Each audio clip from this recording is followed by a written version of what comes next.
आज की एक्सप्लेनेशन शुरू करने से पहले यदि आप लाइव गेमिंग देखना पसंद करते हो तो मेरे गेमिंग चैनल को सब्सक्राइब करना ना भूले, क्योंकि मैं बहुत ही जल्द लाइव स्ट्रीम करने वाला हूँ जहाँ पर मैं अलग अलग तरह की गेम की लाइव स्ट्रीम करूंगा।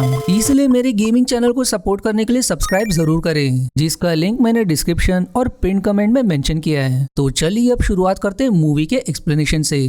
फिल्म की शुरुआत क्रिसमस के एक शाम से होती है, जहाँ एक विशाल और रहस्यमय पैलेस में हमें किसी कारण से घायल सैंटा नजर आते हैं और फिर वो देखते हैं कि दरवाजे से कोई जबरदस्ती घुसने की कोशिश कर रहा है और बाहर से किसी जानवर की डरावनी आवाज आ रही है। और फिर जैसे ही दरवाजा खुलता है तो कहानी 12 घंटे पहले मुड़ जाती है। अब बेली डाउन शहर में एक रेडियो जॉकी डैन लोगों का गानों से मनोरंजन कर रहा होता है और उनसे अपनी कुछ दिल की बात भी शेयर करता है। फिर तभी उसकी स्टूडियो में नॉर्मन नाम का एक इंसान, जो एक मॉल में फूड चैरिटी करने वाला होता है, वो किसी कारण से एक कार्ड पर क्रिसमस त्योहार की बुराई लिखकर डैन को दिखाकर चला जाता है। जिसके बाद कहानी तीन दोस्त मॉली, बेन और डिलन की ओर मुड़ जाती है। तीनों भी सेंट जोसेफ्स एकेडमी के स्टूडेंट्स हैं, जो कार में एक वीडियो देख रहे हैं, जो वीडियो उनके स्कूल में घटी है घटना की है। दरअसल वो वीडियो पिछले साल के क्रिसमस की है, जिस दिन कॉप स्क्वाड उनके स्कूल में इंक्वायरी करने आए थे, क्योंकि इस स्कूल में किसी ने बुरी तरह से 2 स्टूडेंट्स की हत्या की थी। वीडियो में हम देख पाते हैं कि जिस कमरे में उनकी हत्या हुई थी वो कमरा खून से सना है, जिसके करीब स्क्वाड को दूसरे स्टूडेंट्स की भी लाश टंगी मिलती है, जो काफी भयानक और अजीब परिस्थिति में थी और करीबी खून से बाइबल की 2 लाइन्स भी लिखी हुई थी। इतना कम नहीं कि अचानक से स्क्वाड के पीछे एक लड़की की लाश लटकी आ जाती है, जो देख ये तीनों भी डर जाते हैं। इसलिए अब डिलन सवाल करता है कि क्या उन्हें उनकी डॉक्यूमेंट्री वीडियो बनाने के लिए उस खूनी कमरे में जाना चाहिए, क्योंकि आज क्रिसमस है इसलिए स्कूल बंद रहेगा। तब तक फिर वहाँ डिलन की गर्लफ्रेंड कैप्रिस आ जाती है, जो अपने साथ स्कूल की चाबी का जुगाड़ भी करके आई होती है, जो वो चाबी अपने दोस्तों को देकर अपने परिवार के साथ अपनी एक आंट एटा के घर के लिए निकल जाती है। अब यहाँ कैप्रिस की माँ डियाना अपने पति टाइलर को समझा रही होती है कि उन्हें क्रिसमस की शाम उनकी आंट एटा के घर में नहीं जाना चाहिए, क्योंकि वो उन लोगों को पसंद नहीं करती।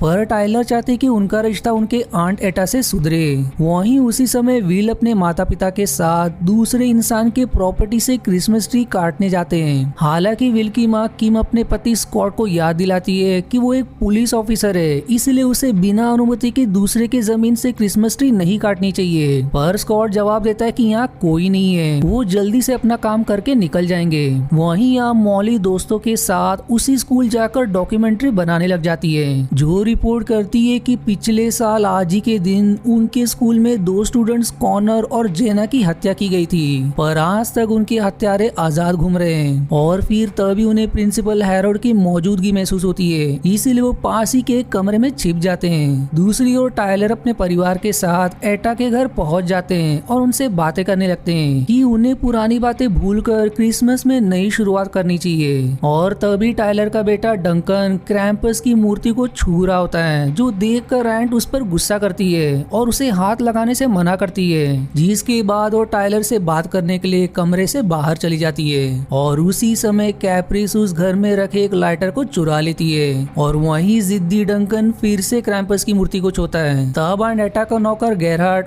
उसे वो मूर्ति छूने से रोकता है। वहीं फिर डंकन अपनी माँ को बताता है कि क्रैम्पस दरअसल सैंटा के ठीक उल्टा होता है, जो क्रिसमस की रात आता है और जिन भी लोगों ने कोई भी पाप की होती है उन्हें वो सजा देता है। इस पर फिर गेरहार्ड उसे डराता है कि क्रैम्पस उन बच्चों को भी सजा देता है जिसे बार बार एक चीज को छूने से मना किया जाए और जो बात ना माने।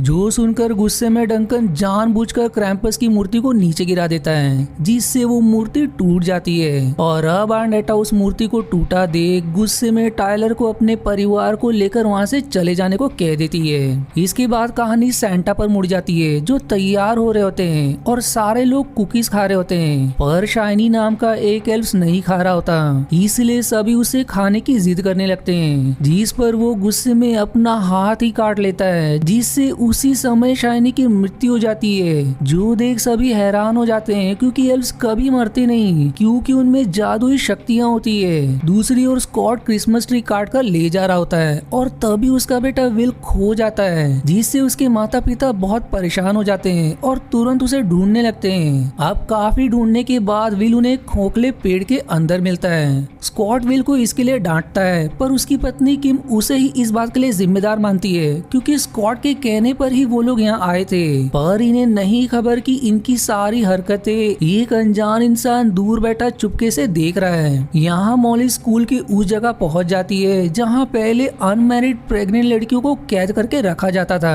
वो दावा करती कि पहले यहाँ एक 15 साल की वर्जन लड़की ग्रेस को रखा गया था, जिसने दावा किया था कि वो वर्जन है, और उसके साथ बिल्कुल वैसा ही चमत्कार हुआ जैसा मदर मैरी के साथ हुआ था, यानी कि बिना फिजिकल रिलेशन के वो प्रेग्नेंट हो गई। पर लोगों ने ग्रेस पर यकीन नहीं किया, इसलिए उन्होंने ग्रेस का जबरदस्ती अबॉर्शन करवाया, जिससे उसकी वहीं मौत हो गई। इसके बाद मॉली अपने दोस्तों के साथ उस कमरे तक पहुंच जाती है जहां कॉनर और जेना की हत्या की गई थी, जहां वो लोग अपने डॉक्यूमेंट्री के लिए वीडियो बनाने लगते हैं। पर अब जब वो काम खत्म होने के बाद निकलने लगते हैं तो दरवाजा उनके पास की किसी भी चाबी से नहीं खुलता। तब वो लोग मदद के लिए आवाज लगाते हैं, पर स्कूल बंद होने के कारण उनकी पुकार कोई नहीं सुन पाता, और वहीं वहाँ फोन का नेटवर्क भी नहीं था। यहाँ टायलर अपने परिवार के साथ वापस अपने घर ही आ रहा होता है कि रास्ते में उसे कार के आगे से बड़ी तेजी में कोई पार होता हुआ दिखाई देता है, जिससे बचने के चक्कर में टायलर की कार का दुर्घटना हो जाता है, जिससे कार की टायर बर्फ में धंस जाती है, और दुर्भाग्य से वो इलाका जंगल का था। दूसरी ओर स्कॉट अपने घर में क्रिसमस ट्री सजा रहा था, पर आज विल के बर्ताव में कुछ बदलाव आ रहा था। वो खाना भी बहुत तेज खा रहा होता है, इसलिए किम उसे आराम से खाने को कहती है, पर वो इस पर एक नहीं सुनता। तब स्कॉट उसके पास बैठकर आराम से खाने को कहता है, पर फिर अचानक में ही विल अपने पिता के हाथ में फॉर्क से हमला कर देता है, जो देखकर विल के माता पिता हैरान हो जाते हैं, और फिर किम विल को रूम में भेज देती है। वहीं इसके बाद सैंटा मार्था को आकर छिप जाने को कहते हैं, और उसे खबर करते हैं कि सारे एल्व्स इन्फेक्टेड हो चुके हैं, जिससे उनकी मृत्यु हो गई थी, पर अब वो ना जाने कैसे जिंदा हो चुके हैं। और तभी वहाँ कुछ एल्व्स भी आ जाते हैं जो सैंटा पर हमला कर देते हैं, जिनका सामना सैंटा अकेले करने लगते हैं। वहीं यहाँ मॉली, बेन और डिलन परेशान होते हैं क्योंकि वो अभी भी उसी खूनी कमरे में फंस चुके थे। फिर अचानक से ही मॉली को ग्रेस की आत्मा दिखाई देती है, जिससे देख वो घबरा के चीखने चिल्लाने लगती है। वहीं यहाँ किम जब नहाकर वॉशरूम से निकल रही होती है तो वहाँ वो किल को देखकर हैरान हो जाती है। वो तुरंत स्कॉट को खबर करती है कि विल में कुछ तो बदलाव सच में आया है। उसने आज अपनी इनहेलर एक बार भी यूज नहीं की, और वो ना तो बोल रहा है और ना ही कुछ खा रहा है, इसलिए उन्हें विल को डॉक्टर के पास ले जाना चाहिए। पर स्कॉट का मानना होता है कि वो विल को खुद ही संभाल लेगा। अब इसके कुछ देर बाद जब स्कॉट बाहर शराब पी रहा होता है और किम रूम में सो जाती है, तो थोड़ी ही देर में उसे ऐसा एहसास होता है कि उसकी चादर के अंदर कोई है। पर वो जैसे ही जागती है तो वहाँ कोई नहीं होता। वहीं यहाँ टायलर मदद ढूंढने के लिए अपने परिवार के साथ जंगल में आ जाता है, पर अचानक टायलर घायल हो जाता है और उन्हें समझ नहीं आता कि टायलर को किसने घायल किया। उसी समय एक अनजान शक्ति डंकन को भी खींच कर ले जाती है, इसलिए टायलर, कैप्रिस और डियाना अपनी जान बचाने के लिए भागने लगते हैं। दूसरी ओर सैंटा लिफ्ट से भाग रहे होते हैं, पर एल्व्स उस पे फिर से हमला करते हैं, पर सैंटा सबको कैसे तो घायल करके खुद बच के निकल जाते हैं। यहाँ स्कॉट देखता है कि क्रिसमस ट्री में लगे गिफ्ट्स खुले हुए हैं, जिसके लिए वो विल को डांटता है और उसे मारने के लिए बेल्ट निकालता है, जो देखकर किम स्कॉट पर ही गुस्सा करती है और फिर उसे उसके कमरे से निकाल देती है। पर फिर तभी किम को वही इंसान का कॉल आता है जिसकी प्रॉपर्टी से विल ने क्रिसमस ट्री चुराई थी। वो दावा करता है कि वो लोग जिसे अपना बेटा विल समझकर ले गए हैं वो विल नहीं बल्कि चैंगलिन है। पर किम को उस इंसान की बातों पर यकीन नहीं होता, इसलिए वो कॉल डिस्कनेक्ट कर देती है। यहाँ मॉली और उसके दोनों दोस्त बेहोश होते हैं। फिर मॉली जाकर डिलन को होश में लाती है और उसे अपने साथ दूसरे कमरे में ले जाती है, जहाँ वो डिलन के साथ मेकआउट करने की कोशिश करती है, पर डिलन मना करता है क्योंकि वो अपनी गर्लफ्रेंड कैप्रिस को धोखा नहीं देना चाहता। दूसरी ओर स्कॉट अनसॉल्व केसेस को स्टडी कर रहा होता है, जहाँ उसे एहसास होता है कि विल उसके पीछे है, पर वो जब पलट कर देखता है तो वहाँ कोई नहीं होता। उसी दौरान स्कॉट की पत्नी चैंगलिन के बारे में इंटरनेट पर रिसर्च करने लगती है और तभी उसे कुछ आवाजें सुनाई देती है, इसलिए जब वो बाहर जाकर देखती है तो स्कॉट की किसी ने जान ले ली थी, जिसके गले में बेल्ट लपटा हुआ था और उसका हाथ भी कटा हुआ था। दूसरी ओर टायलर, डियाना और कैप्रिस एक चर्च में छिपे होते हैं, जहाँ कैप्रिस को लगता है कि उनके साथ जो दुर्घटना हो रही है उसके पीछे क्रैम्पस है, क्योंकि उसने आंट एटा के घर से लाइटर चुराया था और डंकन ने अपनी कैट को जान से मार दिया था, जो बात कैप्रिस ने अपने माता पिता से छिपाई थी। इससे टायलर को लगता है कि उन्हें इसी चर्च में अपने पापों को कन्फेस कर लेना चाहिए। इसलिए फिर वो कहता है कि उसका बिजनेस सालों पहले ही बंद हो चुका है, पर वो अपने परिवार की जिंदगी को अच्छी बनाए रखने के लिए कई लोगों से पैसे उधार ले चुका है और उन्हीं पैसों को लौटाने के लिए वो आंट एटा से मदद मांगने गया था, पर उन्होंने मदद करने से मना कर दिया। इसलिए अब तो उसे जेल ही जाना होगा। पर जैसे ही टायलर अपनी बात खत्म करता है, एक रस्सी टायलर के गले में फंस जाती है और कोई उसे बाहर खींच लेता है, जिस दौरान बाहर से अजीब सी आवाजें भी आ रही होती है। इसलिए कैप्रिस और डियाना चर्च के कॉन्फेशन बॉक्स में छिप जाते हैं, पर फिर एक लंबी सी जुबान कैप्रिस के पैर को चाटने लगती है। इसलिए बचाव में कैप्रिस की माँ जुबान पर हमला करती है और कैप्रिस को वहाँ से भागने को कहती है, पर तभी क्रैम्पस कैप्रिस की माँ डियाना को मार डालता है। दूसरी ओर मॉली बेन को जगाती है और उसे सीड्यूस करके उसके साथ इंटीमेट होने में कामयाब हो जाती है, पर थोड़ी ही देर में मॉली अपने होश में आती है और उसे लगता है कि बेन ने उसका फायदा उठाया। अब वहीं यहाँ किम उस इंसान को कॉल करके सवाल करती है कि उसे अब क्या करना चाहिए। वो जवाब देता है कि उसे चैंगलिन को वापस उसके जंगल में लाना होगा, लेकिन इस बात के बारे में चैंगलिन को पता नहीं चलना चाहिए, क्योंकि वो लोग बहुत ही तेज होते हैं जो इंसान की भावनाओं को समझ सकते हैं। इसलिए किम प्यार से चैंगलिन को राइड पर ले जाने के लिए कहती है, पर वो किम पर ही हमला कर देता है। तब गुस्से में किम उसे बहुत मारती है और फिर एक बोरे में डालकर उसी जंगल में ले जाती है और वहाँ उसे पता चलता है कि उस जंगल में ढेर सारे चैंगलिन रहते हैं जो बच्चों का रूप लेकर कभी कभी किसी भी परिवार में शामिल हो जाते हैं और उनकी जिंदगी में तबाही मचाते हैं। किम फिर अपने बेटे के बारे में पूछती है और उसे वापस मांगती है, पर वो इंसान कहता है कि उसके हाथ में कुछ भी नहीं है, वो उसके बेटे को वापस नहीं कर सकता है। जो सुनकर किम उस इंसान को वहीं गोली मार देती है और फिर वो चैंगलिन को धमकाती है कि वो विल को वापस कर दे। तब चैंगली अपने खोखले पेड़ के अंदर चला जाता है और उसमें से विल बाहर आता है। किम अब अपने बेटे को वापस पाकर खुश हो जाती है और उसे वापस अपने घर ले आती है। यहाँ मॉली और बेन डिलन कोई लाश देखते हैं और अब मॉली को समझ आता है कि ग्रेस चाहती थी कि मॉली उसके बच्चे को जन्म दे।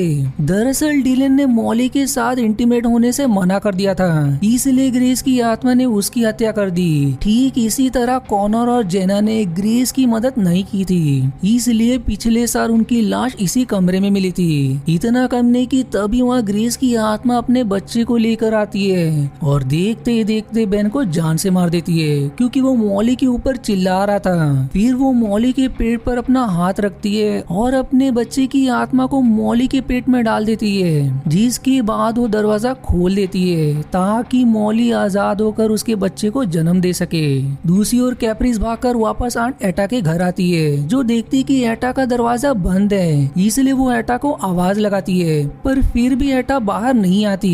पर फिर तभी उसी समय क्रैम्पस आ जाता है, जो कैप्रिस को मारने बढ़ ही रहा होता है कि सही समय पर कैप्रिस उसके सीने में एक लकड़ी आर पार घुसा देती है और पास में ही केरोसिन भी होता है, जिसका प्रयोग करके वो क्रैम्पस को आग के हवाले कर देती है। और तब वो देखती है कि क्रैम्पस थोड़ी ही देर में एटा के नौकर गैरहार्ड में बदल जाता है, जिसके मरने के बाद एटा कैप्रिस को अपने घर में आने देती है और फिर वो उन्हें रिवील करती है कि क्रैम्पस एक क्रिसमस स्पिरिट होता है और यदि क्रिसमस की रात किसी इंसान को बहुत ज्यादा गुस्सा आ जाए तो वो क्रैम्पस में बदल सकता है। इसलिए जब डंकन ने जानबूझकर क्रैम्पस की मूर्ति तोड़ी तो गैरहार्ड को बहुत गुस्सा आया था, इसलिए वो क्रैम्पस में बदल गया था। जो सुनने के बाद अब कैप्रिस समझ जाती है कि एटा ये बात पहले से जानती थी, इसलिए उसने पहले तो उसके परिवार को अपने घर से जाने को कहा, फिर गैरहार्ड को भी घर से निकाल दिया और अपने दरवाजे पर क्रूसीफिक्स लगा दिया ताकि गैरहार्ड क्रैम्पस में बदलकर कैप्रिस के परिवार को मार डाले और एटा ही सिर्फ बची रहे।